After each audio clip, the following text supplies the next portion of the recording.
All right, everybody, welcome back to the Ludini Rock and Roll Circus Musicians Mastermind. You know, you're stuck at home, inside, so you might as well get something done. And, some of you guys out there are, veterans of the computer home recording thing. And we also know that we got a lot of folks that listen that are kind of clueless. It's just because they just don't know. There's so many options out there. There's so many ways you can do it. It can be insanely complicated. You guys, some of these guys out there, their home studios are like set up like $1 million studios, in Los Angeles or Nashville or whatever. And then there's the guy who's doing it in his bedroom, and both of them can get great results. My setup is somewhere in between. I think Carrie's is as well. So what we want to do on this week's call is we want to give you guys some options and discuss some free ways to do things, inexpensive ways to do things that you could still get a great sound and get your music recorded, since you're probably not going out and playing gigs right now. So as usual, we have Joe Freeman and Carrie J.K. Welcome, guys. How's everybody doing today? Well, Good. Good. So what is, Carrie, what would you say would be the first thing somebody should have?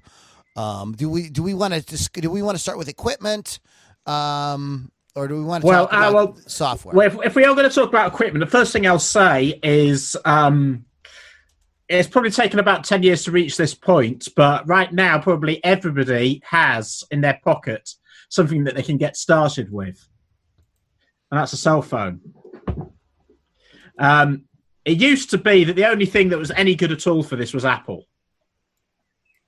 And it's still, Apple is probably the best to do for mobile music apps, because the fixed architecture basically means, and this is one piece of terminology we're going to use, is called lag.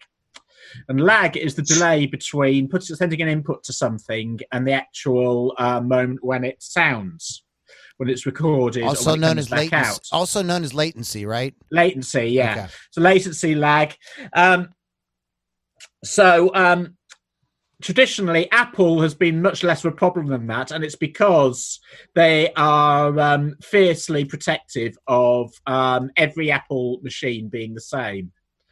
That is what it is. It's called fixed architecture, and that means that everyone who writes for Apple knows exactly what the machine's going to do, and there's nothing that's going to cause variables.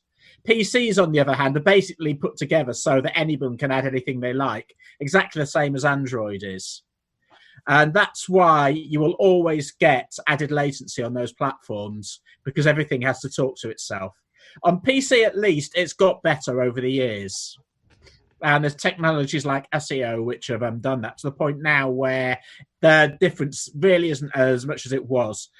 On Android, on mobile, we're still not at Apple points yet for mobiles. But the point is, it is actually possible to get something done. So if you do have an Apple mobile or an iPad, you can get started just by downloading. I think you get a free version of GarageBand on there. And even on Mac laptops, you get the free version there. You can do so much just with that for free, and it's probably one of the best free DAWs there is. DAWs means Digital Audio Workstation, by the way. And when you get up to something like Logic Pro Audio, which is basically the high-end version of GarageBand. And so many things are based on that. But coming back to the mobile options, there are a few, like something called Caustic that's on mobile platforms. It's a lot easier if you're programming electronic stuff, but we'll assume for the moment that you're going to be recording a bit more audio or trying to play things in real time. And one free option I am going to talk about is actually a website. I'm going to share a screen right now, and I'm going to show you this. Where are we going? Here, and share screen.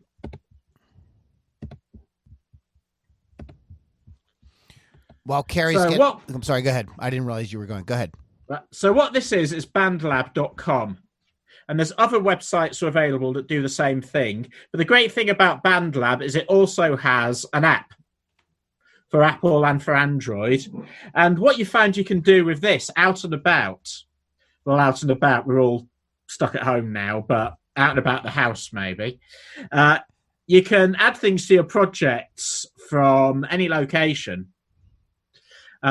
See here, I've got this on there, and it's set out similar to how GarageBand is. It will let you do different types of tracks. You can record audio just with your phone mic. You can import any other audio you may have recorded. There's also MIDI instruments you can use. They sort of work. They have pads, but again, latency will be a problem depending on your phone. And then you can program things. You can even plug a guitar in, although you will need an extra interface to do that. But if you go on Amazon, you can find those. So all of this means that then you're able to basically record parts at any point. And the great thing about this is it is communal. So what you can do is you can set it up with what's called bands. I've been using this for some of my students. And once you do that, anyone then can edit it as they go. And if people save at the same time, it just ends up on a saved tree, and you can compare notes later. So that is okay. That's annoying. Let's go back to here. If I go to one of these, I'll show you. This was a collaborative project that I did with some students. And then if I open it in Mix Editor, you'll find, okay, that's, oh, I see, I have to use it on Chrome. So you can see we're really well organized here.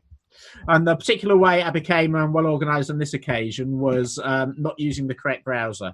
Yeah, BandLab. If you use BandLab on a PC, it has to be on Chrome. Okay, gotcha. Let's try that again. But at least then I can show you what it is. Yeah, there's several interfaces for guitar players. The Behringer makes one that's inexpensive. IK Multimedia. There's the iRig, things like that, and it's pretty. We live in a really amazing time with so much can be done with just that little device in your pocket. When I was searching for a practice amp a couple of months ago, I ran across this technology, and it's really, really freaking amazing. It's unbelievable what you can do. But you put your earbuds in and plug your guitar in, and it's like you're standing in front of a stack of Marshalls. It's pretty cool. Sure, and we'll talk a bit more about those interfaces in a moment. What I will say, though, is don't let not having gear be an excuse to make you be doing something. Always be doing something. The fact that you can just download a free app and be scrapbooking. When I talk about scrapbooking a lot, and that just means jotting ideas down all the time. Partly so that you've got things that you can later turn into songs, but also because then you're just getting into the process. Right. And you never know which ones are going to develop. I mean, but every time you just...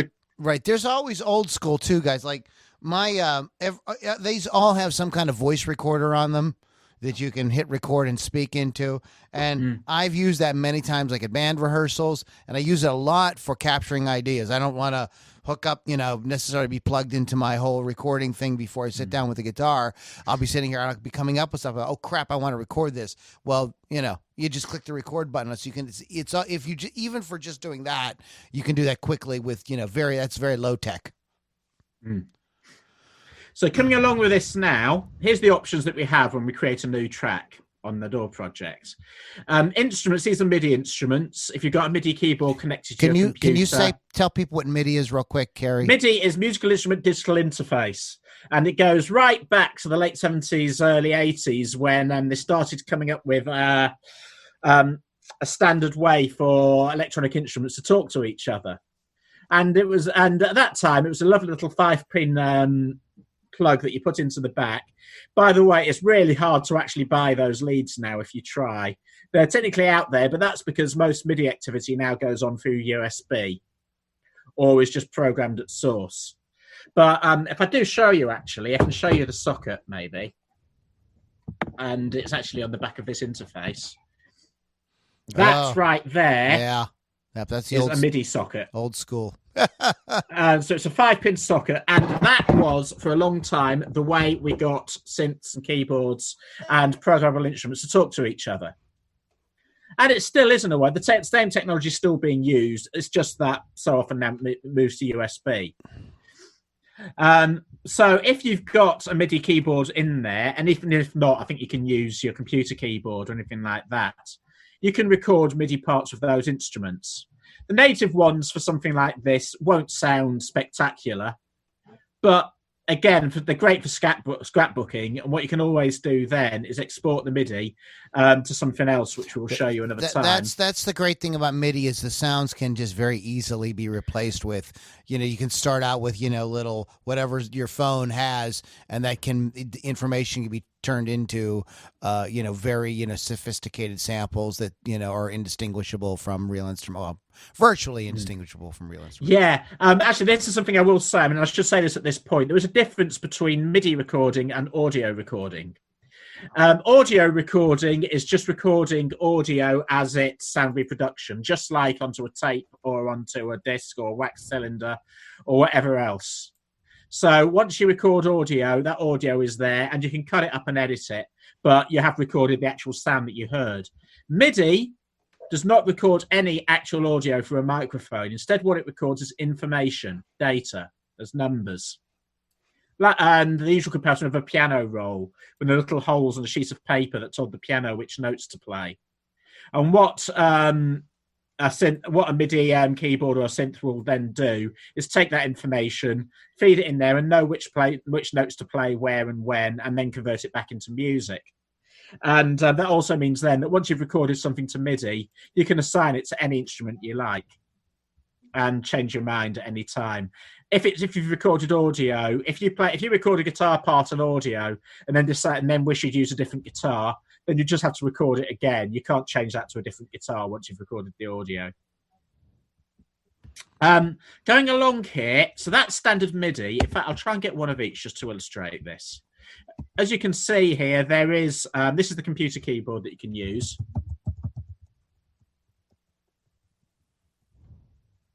The latency is not too bad on that, considering we're going through the internet. Is that coming through? Can you hear that? Yes. Mm-hmm. We can hear you perfectly. I hear you. What were you doing, drumming or something? That was just playing the piano part. In fact, if I do this, if I turn this on, I might be able to record a part.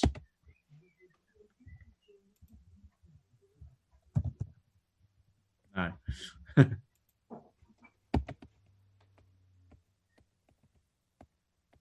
Okay, that was Latency City that time. But you can see what it's done is those little dots right there are MIDI information. That's told us where to when it's told the computer when I want to play those particular notes.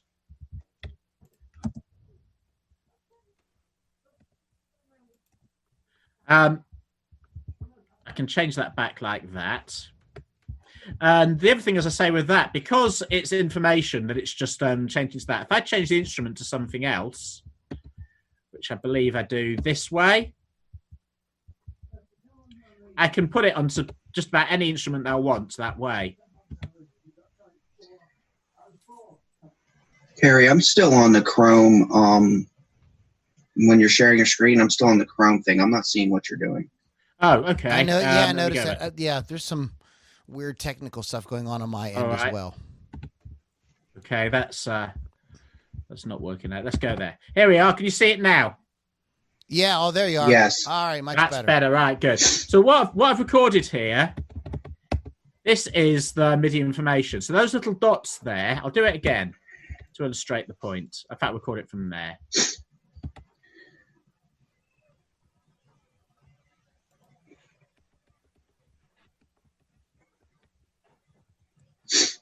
Just do anything like that.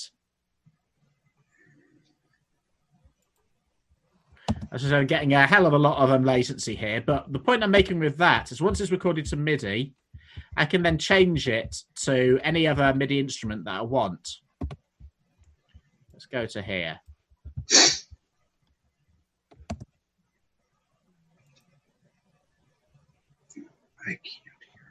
So that is just data now that will then get sent to an instrument to play it. If I go to another one now, and next one I'm going to look at is the drum machine.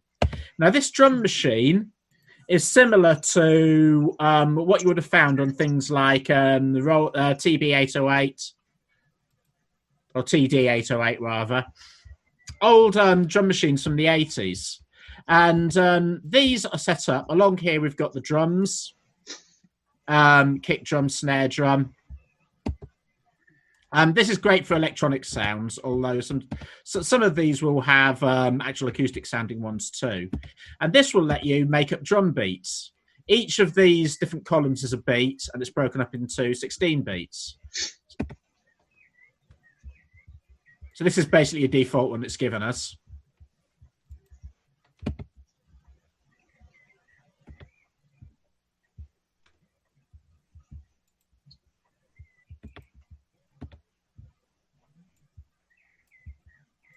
And the other great thing about this, actually, is you can just start putting stuff in at random and it'll sound good, because it's always going to time it back to...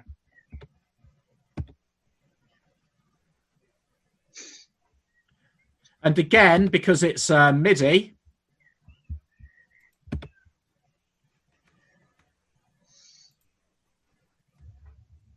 you can change it to different sounds anytime you want.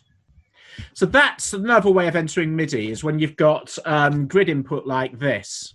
And this is what's called a sequencer. And hardware sequencers that came around in the 80s would have basically let you do this many patterns, and you would then order it around there to build up your song. So if you see that, that's what that is. Let's add a new track. Now we're getting to the one that most people here are going to use, because this is when you actually record some audio. If I go right to the beginning here, I'm going to just try and record some audio parts to show you what happens. Here we are recording audio. Here we are recording audio. This song is shit. And so but you can see now what I've got there is a picture of the audio bit that we've just done.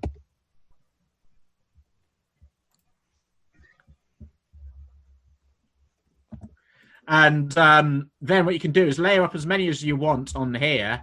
And once you've done that, you can start chopping them about, copying them to different places.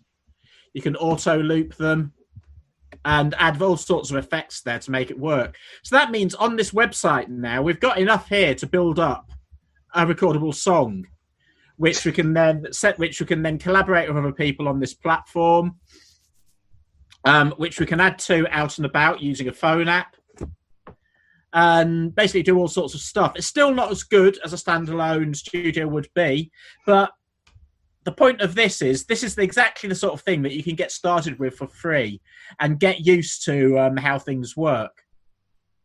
There is and then there's a lot of options too. There's other apps you can do that will work with other apps. You know, you don't like the. I mean, even a lot of the stuff that comes built in on these platforms, a lot of the native sounds and stuff like that, really aren't too bad. So, like, you know, you can accomplish something with just this little thing in your pocket here. It's really amazing. What would you start with? You would get a basic idea and put down like a drum groove or something, or how would you do it? Well, everyone works differently, and there's really not a right answer to this question. It's like when people say, "Do you write the music or the words first?" It's like what came first, the chicken or the egg? Some people work better. To be honest, I probably do start with words these days, because I will always be writing down little lyric fragments all the time. But depending on what it is, sometimes if I want to start with something musical, I will do. Especially with the album I'm working on at the moment, which is a bit more progressive. There's quite a few tracks on that where I did start with the music. So basically, in the end, the right way is whatever's right for the job at the hand, for the job you're doing. Sometimes you will get there'll be most of these will have stock loops that you can import here. Right, and the great thing about the thing I always liked about loops is while maybe they don't wind up, or maybe they do wind up on your finished product, they're a great way to kind of get you started.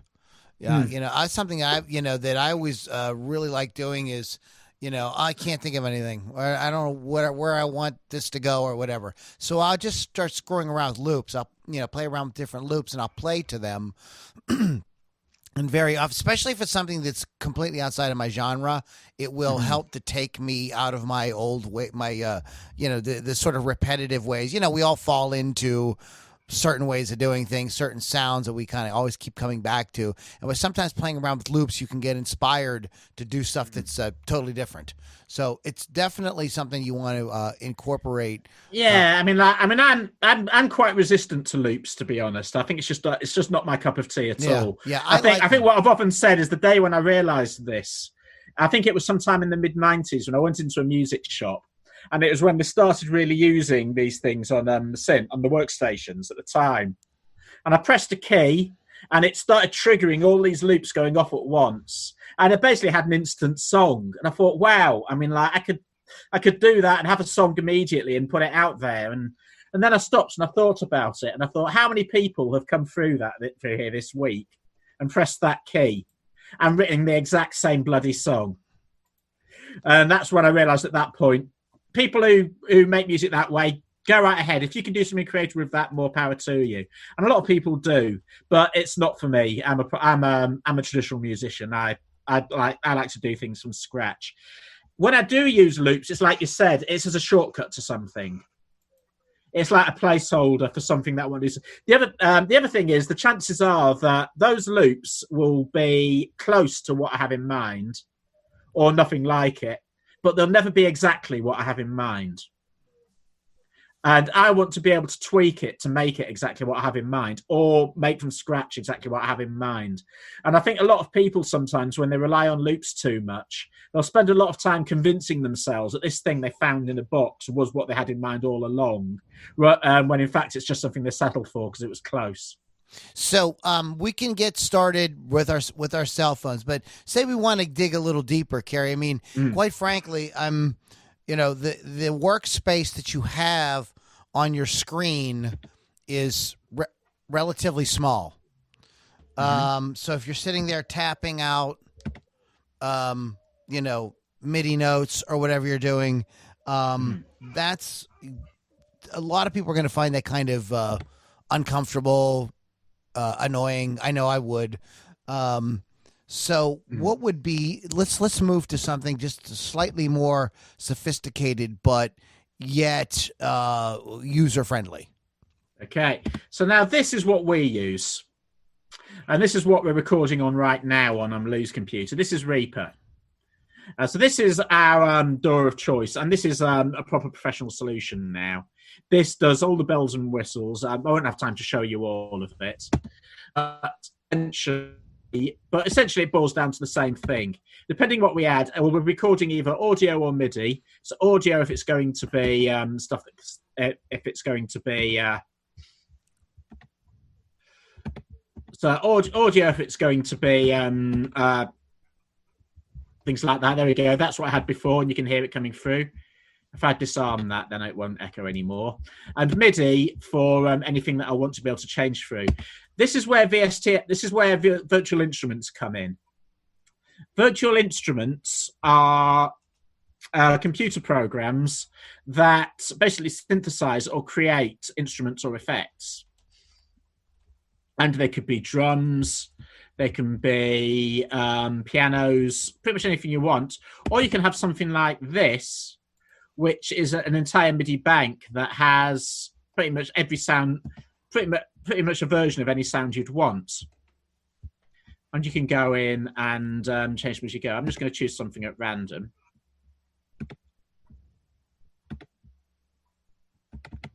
And if I get a virtual MIDI keyboard up, you can see what that sounds like.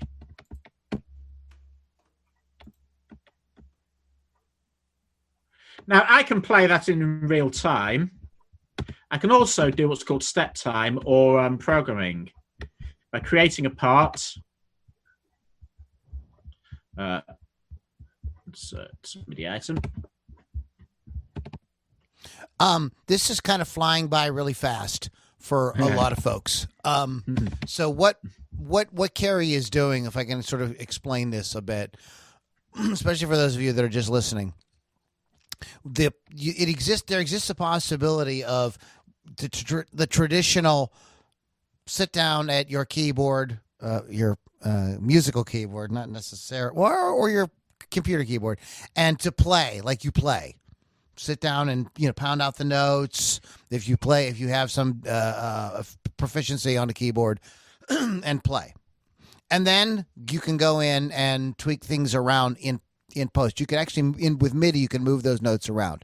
If you don't, some people though don't like to work like that. Some people prefer to work in with like what they call step time or step recording, where you look at the MIDI grid is laid out for you, and this can be done in very basic programs like the one we were looking at before on a cell phone. This is a way to work in GarageBand or many other very low cost or free desktop audio workstations, and you can just program the notes by just clicking with your computer keyboard or your mouse or whatever. So you don't necessarily need to do this. A lot of guys will program drums this way. I absolutely can't work this way. I just can't do it. It seems completely for a couple of things. First of all, it takes all the fun out of actually playing music for me. Now I'm doing like keyboard. Now I'm doing computer programming. I feel like I'm doing computer programming and not playing music. So I would prefer to have some kind of instrument in my hand. I have a MIDI keyboard set up here as well. For when I want to do stuff like that, and it even has pads for drum sounds where you can still play the drum sounds on the keyboard. I would prefer to get that rhythm going and then use the MIDI to maybe I hit that snare one too many times and go back and chop that out or whatever. But at least get some kind of feeling as if I am playing an instrument. But you can do what Kerry's demonstrating right now is he is programming. He's got the keyboard is laid out on one side of the screen and the grid is on goes across horizontally, and you can just go through and plug in what notes you want to do. The way about working this way too, that I think is very cool, and I wish I could kind of get into it a little bit more, is the fact that it can actually liberate you from being too concerned about the notes. Now, let me explain what I mean by that. Is sometimes working on a grid will allow you to sort of just kind of be a little bit more free to just kind of put stuff in there and then play it back and see what it actually sounds like, as opposed to working on something being, because sometimes playing notes or things that maybe chords that maybe you wouldn't put together or notes that are out of the scale or whatever, that can very often lead to creative choices you may not pick when it's your fingers are sitting on the piano keyboard. Can we hear something, Kerry? Yeah, here's what I've just made up. Because we can't hear your audio, bud. Looks cool, but I can't hear it.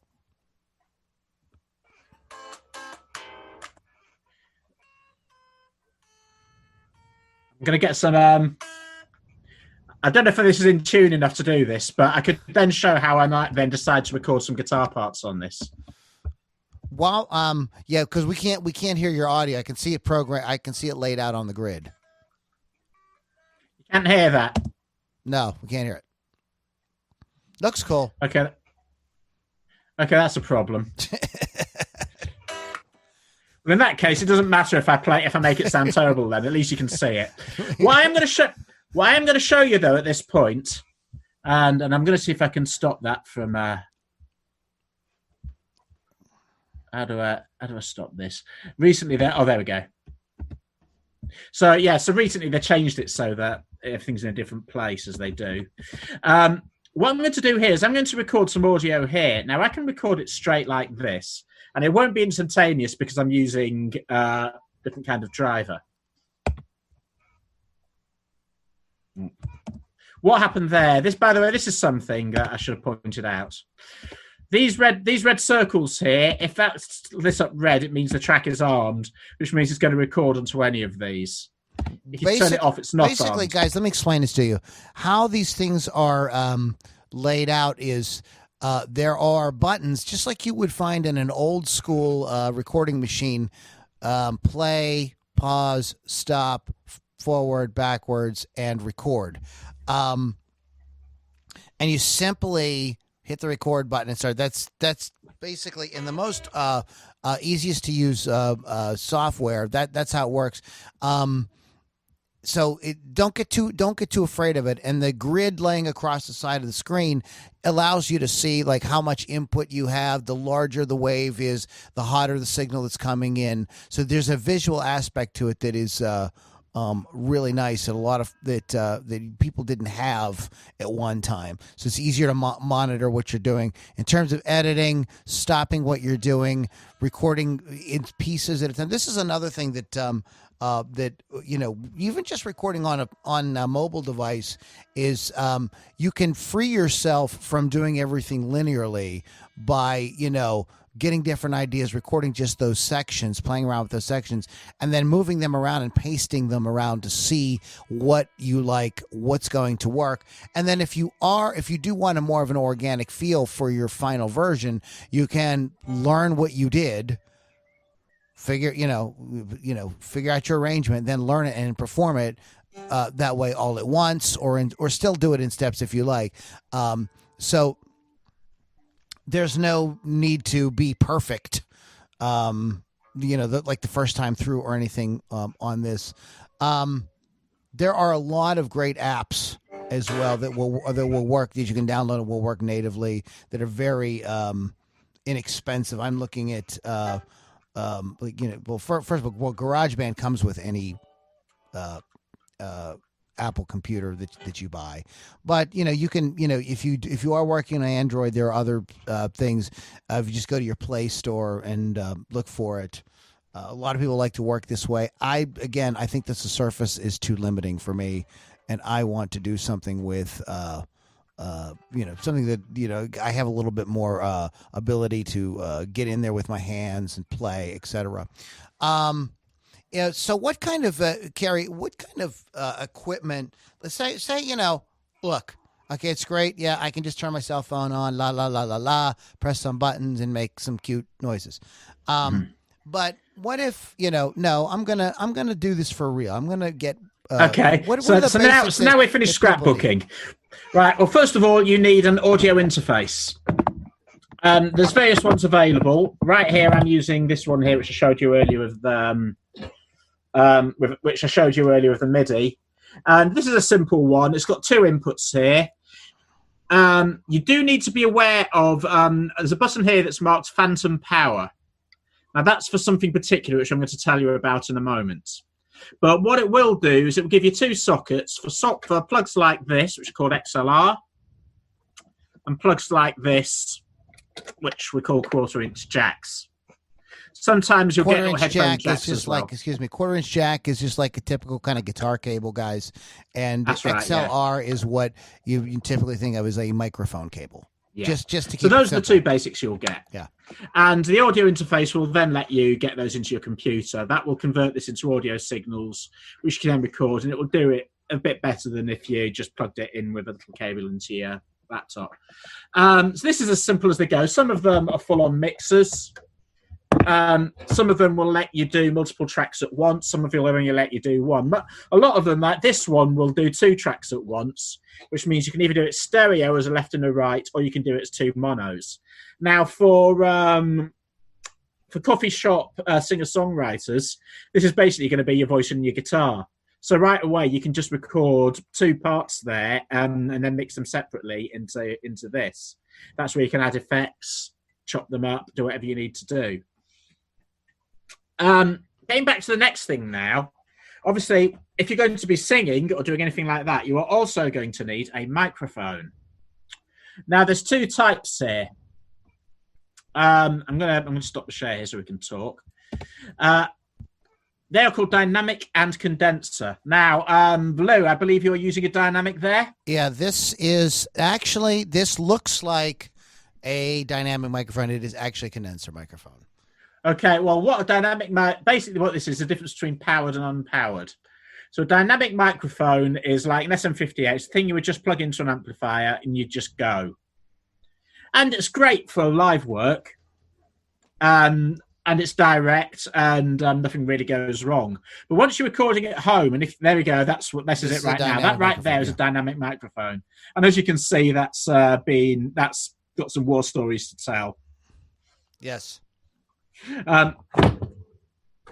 What you really want to be doing for a home recording, though, to get better quality, is partly what Lou has, and also what I have here, which is a condenser. And a condenser mic is the one that needs to be powered. Now, that little button that I mentioned before that says Phantom Power, or 48V, which is 48 volts, Phantom Power sends a lovely little charge of 48 volts through this lead into this microphone to power it. Now, that means that if you send that to a dynamic microphone, you have just electrified your microphone when it's not expecting it. So, at best, it will do it no good. At medium best, it will fry it. At worst, it'll turn it into a death trap.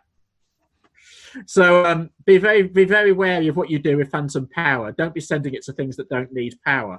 But what does need power is this condenser microphone. Right. It means that all the workings in there now are electrified, and it will pick up so much more. Earlier on, when we got birdsong, it was because this was picking it all the birdsong that's out of the window there, because it's that damn sensitive. Right. What you can do is you can be farther away from the microphone, get closer, and it allows you to get different sounds. That could. I don't want to get too complicated on this. So yeah, it would be more. It's way more sensitive, and it's very good for picking up the details of the voice. That's why you'll see, like most professional audio recording is done for vocals. Most, not all. Anthony Kiedis likes to sing through an SM57, but most guys, most artists will be singing through some kind of condenser microphone because it does pick up those nuances really, really well of the voice. I mean, the other trick that some producers do is they'll set up an array of microphones, like giving a presidential address. And there'll be a condenser in the center, and then they'll have a dynamic just beyond or either side as well. Right. Just they'll have the different types of signals. Exactly. That they can combine. So they've got a great mic that's run. They've got the interface. Now the interfaces can be a lot of. There's crazy options, but basically, I think what do you get there, Carrie? Focusrite. That's the interface. Yes, that's just a basic. So you typically get a channel or two. If you're recording at home, most people don't need a gazillion inputs because you're not doing live drums. You're not bringing an orchestra in. It is you're probably going to be most recording one track at a time. So one or two inputs is totally fine for somebody to get started, and it's very cool to have that because it allows you to do audio things. Live type audio things that you can't do inside the computer. So while all the computer stuff, the stuff inside the computer is cool for what that does, but if you want to have this other aspect of it too, so you can bring in the live. So if you play guitar or you sing or you play mandolin or whatever it is, this allows you to get that on to your recording. It doesn't have to be fancy, and you don't have to spend a lot of money, and you don't even have to go to a music store. You can go to some place like Amazon and read reviews. And I wouldn't particularly tell anybody any certain brand because I've used a bunch of different ones. And quite frankly, Carrie, tell me if this is the case. There used to be a whole thing about the interface, like you have to have just the right interface, but it seems like now, because the recording and the software is so good that everybody can sound pretty good. Yeah, you don't have to spend a lot of money. Everybody can get. The technology has just leapt on in leaps and bounds, and certainly the accessibility of it to the point where you can spend your life trying to impress audiophiles and anoraks, but there's not really any need if all you want to do is get started. And the other thing is the audiophiles and anoraks love to tell you shouldn't be doing it because then they see it as competition. So it goes back to what I said with just using a cell phone. There is never use lack of gear as an excuse for not doing it. If you want to make music, you go ahead and make music. Right. And you will. And to be honest, here's the other thing as well. Some people wait until they've got just the right piece of gear, or feel they have to save up or throw money at it and get the very best gear there is out there. I will tell you this right now: if you can't make the best out of shit gear, you will not make the best out of good gear. So in some places, it's good for the soul and it's good for your art to just start out with whatever's available and then just figure out how to make it work, because that's how you learn your chops. Right. I'll tell you something else here. This microphone that I'm using right now, this is a Chinese piece of crap. I think I paid £20 for this about 5 years ago, and I've used it on every album I've recorded it since because I love it. I just happened to find that it had this warm sound. And I do have better microphones than this, but I keep coming back to using this just because out of total fluke, I found out that this microphone is actually pretty damn good. So even cheap condenser microphones can give you results. You don't have to spend like a lot of money, guys. A small interface just to get the audio into the computer or mobile device, whatever you're using. Software that you are comfortable pissing around with. Okay, so don't, Carrie and I have talked about this before. Reaper may not be the number, the way to do it for you if you've never done it before, unless you're, insanely intuitive about it. I'm not telling you it's free, so you might want to download it and look at some tutorials on YouTube. Maybe you'll find it really easy. Most people like a GarageBand type platform. It's like a kind of a paint by numbers, very easy to kind of move the tracks around and move the different sounds around. So don't get too caught up in this. You got to realize it too. Many people have said it's, the Beatles recorded Sgt. Pepper's on a 4-track. So, you already have better equipment than the Beatles did. So you can get started, right away. There's no wait. So don't get in. I think the biggest problem with people is, I think sometimes they get too caught up in making things too complicated too quickly. You know what I mean? So they think that they have to do all this, and they've got to learn, get something very basic, start just that you can press that record button and start recording something. And then you can build on that as time goes by. The other aspect of this, so we've got a good mic, we have an interface that gets the sounds into the computer, we have the software to capture it. Now, the other thing I want to mention quickly, and because people will ask about this, and there's a lot of confusion about this, and I want Carrie to talk about it a little bit, is there are ways to process the sound once it's in the computer. Mm-hmm. If you're playing through your guitar, you're processing the sound with distortion through your amp, etc., blah, blah, blah, blah, blah. But once you get into the computer, you're going to want to process the sound. So there are things like equalization, compression, reverb, echo, delay, things like that. And you can get lost with plugins. Mm-hmm.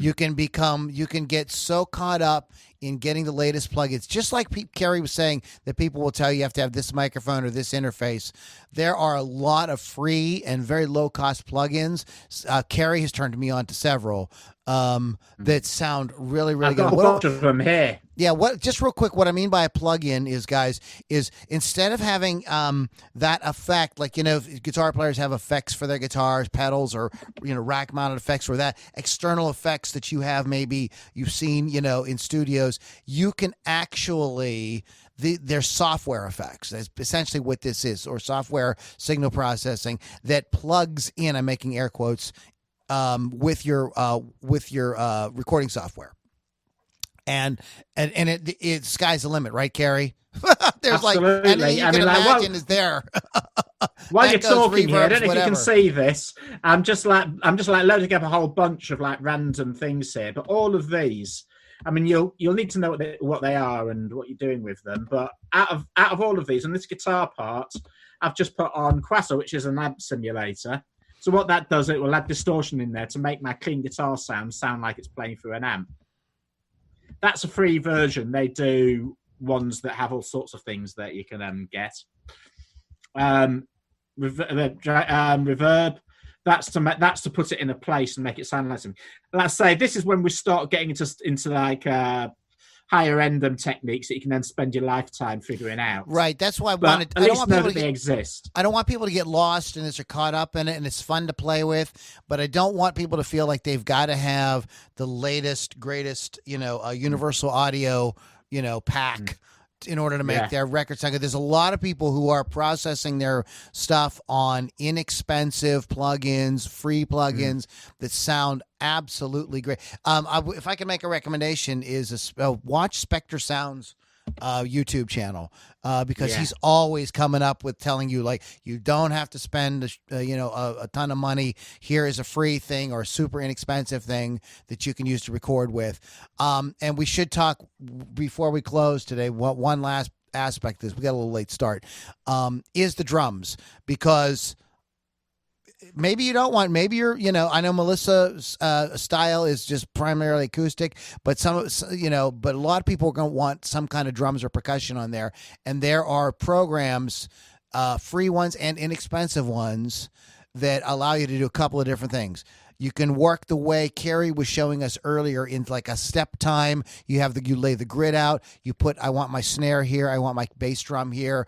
Repeat 3 times. Hit the high. Hit the crash. I want eighth notes on the hi-hat, and then you program that and it'll play it. The other way to work is the way that I like to work, is to tap it out on some kind of external device, however you like to do it. But there's software that'll do this for you, and there's free stuff. And the sounds, guys, are like decent, good enough for getting started. Right, what I'll say. Can you see what I'm looking at now instead of a drum kit?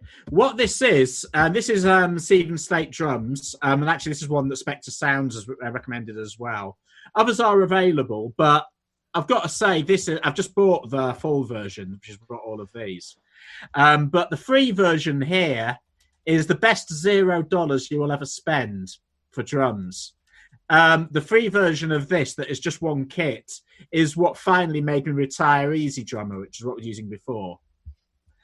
Stephen Slate is fantastic at recording drum sample loops. So here we've got some really detailed and realistic sounding drum kits.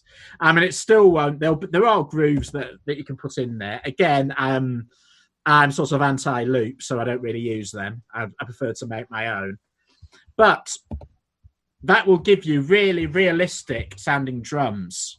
And the free kit that's on the free version of this is absolutely amazing. And then when you do sort of buy it, you get pretty much all other sorts of stuff too to use. So, so I'm going to mention that if we are going to recommend anything, look up SSD5 or SSD5 free is one of the best free drum plugins there is out there for acoustic drums. So you can do so you don't even this is why you only need 1 or 2 inputs on your interface, guys, because you're not going to be sitting down unless you are a drummer. So drummers, please don't get I don't want to get hate mail from drummers, because drummers, but we're talking about folks that are recording for themselves. They don't have access to ability to record live drums. And recording live drums is a pain in the ass. I've done it. And to try to get a great drum sound, there's a lot of processing stuff that has to happen later on. And so using something like this is a total godsend. And I see, Carrie, you want to talk about bass real quick. We need to wrap up, but go ahead. Tell us about the bass. Well, I'm just sort of like illustrating as we're going, really. But here you go. This is another one. Actually, this is something that was on Spectre. He mentioned that often, because so many bands come into a studio to record, and 9 times out of 10, the biggest loser in the band is the bass player, and he's never learned the songs. So, he has a problem with bass players. Yeah, he has a real problem with bass players, this guy, and it's one of his running jokes. So something, and it's like the whole Kiss thing with where they just get session musicians to play all their parts because they couldn't play them themselves. And they're fine live, but in the studio they just choke. So what he'd often end up doing is he would use things like this, which is a MIDI bass. This wouldn't have been an option 5 years ago. They've only really got good enough in the last few years to record MIDI bass parts that sound realistic, and sort of getting all the nuances of what a bass guitar does. But somebody asked him why he'd be using MIDI bass and then insisting on using real drums. And what he says is just because he really likes the art of miking up and recording a proper drum kit. And he could really care less about miking up and recording a bass amp, especially when the bass player that comes through the door probably hasn't learnt the songs. Okay. So what is the name of this software we're looking at? This right here is Ample Bass P Lite, and there's also this really is unholy. The other thing, the other product they have, there's also an acoustic guitar simulator that's from the same people. So you didn't even have to play anything, right, Carrie? Yeah, you can just have the computer play all your instruments if you like. What you were saying about the loops reminds me when I was a kid, music store, there was a hot thing, and this is how old I am, I apologize, but in the 70s, there was these companies putting out these organs.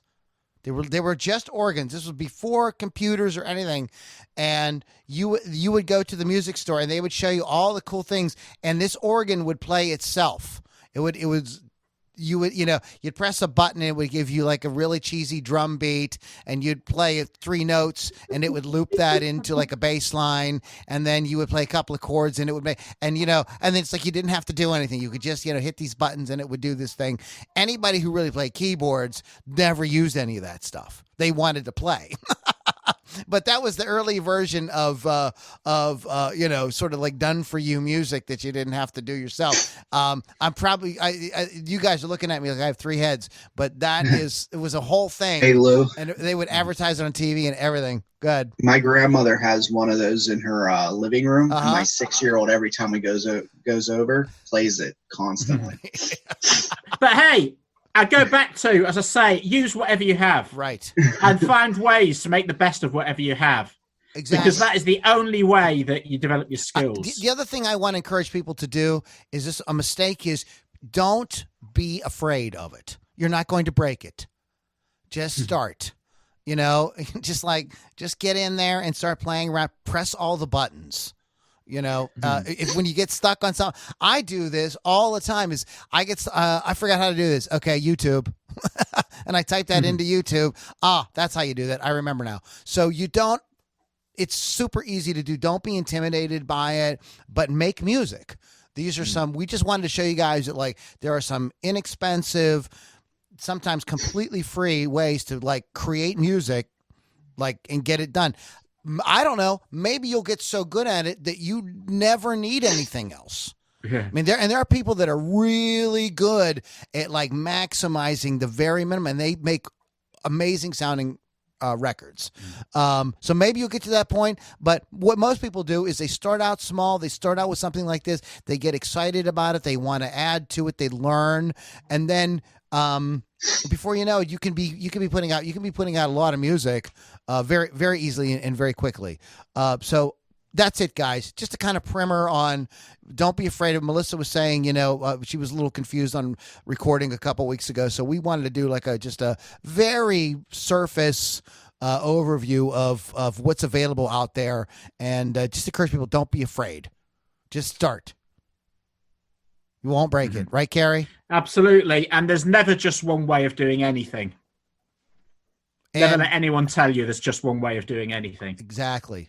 Exactly. So you may have your own way of doing it completely. You may, so don't let anybody tell you. But looking at these, you watch YouTube. So there's a lot of great beginning intro to recording and things like that will kind of get you started as well. We are going to return to a little bit more of, what to do once the song is recorded. And we're going to be giving you some music tips along the way as we go. We're trying to pick different topics so it isn't the same thing every time. So I hope you guys enjoyed it. If there's a specific question you have about recording or a specific topic you'd like to have us talk about, like should you start with the lyrics or should you start with the music or different things like that, we're happy to do a podcast on it. So let us know. Carrie JK, what's your website again? kjkmusic.co.uk. All right. And we had Joe Freeman, who did chime in briefly today. Sorry, Joe. There wasn't, he was just sort of listening and taking it all in. Go ahead and, Joe's a marketer. Notes I was taking notes because there's certain parts of it that, it's sound. So there's certain parts of it that cross-reference to podcasting. Correct. And, as far as trying things out and not being afraid to break it, my biggest accomplishments with software and technology and other things I've done, art in the past, martial arts, has always been, you make a mistake and that mistake teaches you how to do something, and eventually it builds you up to where you're able to accomplish things that other people can't or haven't just because they didn't take the risk. So I wanted to double that message. One of the great things that's sort of said about martial arts, I think like the Bushido people have said this, is one of the reasons why martial arts is great training for life is because bullshit hurts. Okay. When you get caught on bullshit, then it hurts. So Joe, so how can people get in touch with you? Yeah. And give us a little. So you can either go to Orange Tree Marketing and contact me directly if it's marketing related. But if you're a musician, Lou and I work together. So go to LouLombardiRocks.com and I monitor his chat bots and funnels and such. So I'll be able to get back to you if you just call me out and say you need my assistance. All right, guys, my name is Lou Lombardi. You can go to LouLombardiRocks.com to find out more information about all the podcasts and everything we do all the time. Hey, cool talk, guys. Have a great week and jump in. Don't be afraid. Just start. Press all the buttons. Don't care. Just press. I heard a producer. I can't remember which guy it was. I don't know if it was Mutt Lang or one of the really famous Grammy Award winning producers. He says, "I don't care if I have to turn the knob all the way around backwards. If that's the way it sounds good, then that's the way it sounds good. So just make it sound good and don't worry about it." Guys, have a great week. We'll talk to you next time.